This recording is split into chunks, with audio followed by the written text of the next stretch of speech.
My name is David Exurgent. I'm one of the curators of this bronze exhibition at the Royal Academy. We begin the exhibition with this remarkable ancient Greek bronze of a dancing satyr that was pulled out of the waters off the coast of Sicily in 1998. It was first seen by anybody after restoration and conservation in 2003. It's an absolute knockout piece. So each room has a theme because we're covering bronze from the 4th millennium BC to 2012. Another real highlight is the piece I'm standing in front of, which is called the Chimera of Arezzo. It's the supreme masterpiece of Etruscan bronze sculpture. It dates from around 400 BC. It is a representation of a mythical creature which was believed to be part lion, part goat, and part snake, serpent, and as you can see it's mostly lion, the tail is the serpent, and it's got this extraordinary goat sort of exploding out of the middle of its pack. It's amazing.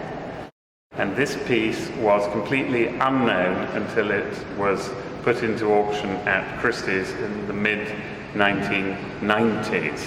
So again, it's only been around for about 20 years. It's Islamic, but probably Islamic in Europe. So the assumption is that it's produced in Sicily or southern Italy, but there were, of course, also Islamic incursions into Spain, but it relates very closely, this piece, to a remarkable griffin at Pisa Cathedral, and that clearly has an Italian background to it.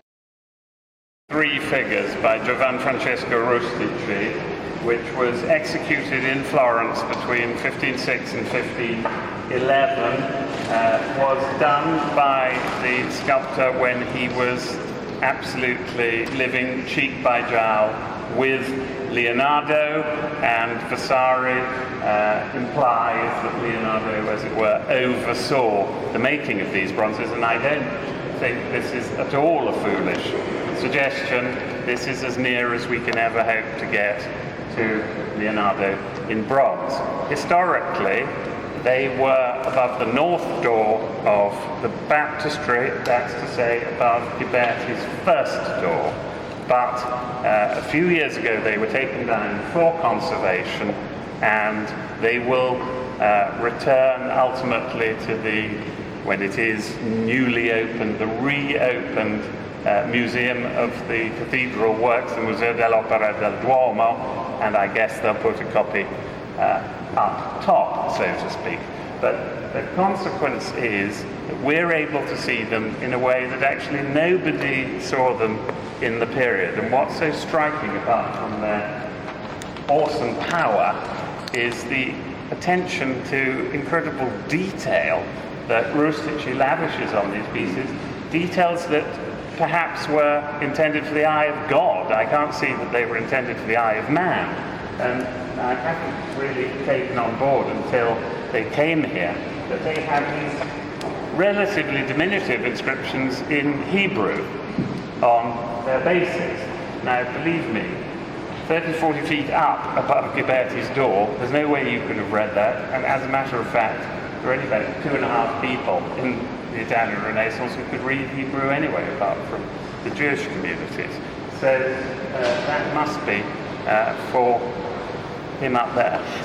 Now, and behind me, the centerpiece of the room, this remarkable medieval piece, the Crodo altar from Goslar, with these magnificent figures down below. Some people have believed historically that the two don't go together, but I think now, looking at these eyes, on the whole, people are more happy that they were always together.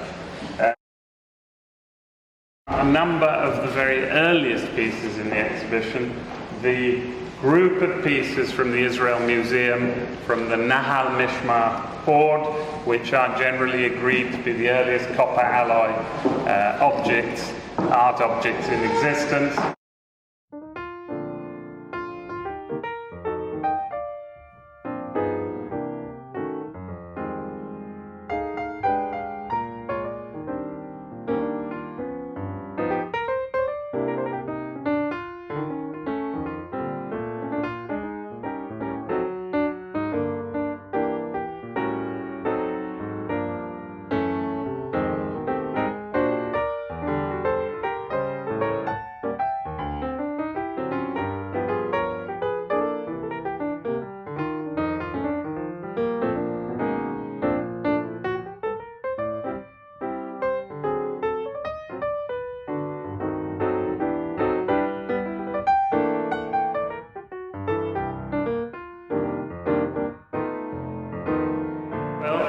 hope people will come to this exhibition to see things that they might know and love, but also to get a lot of really thrilling surprises. As we said, there are about 150 pieces in the exhibition.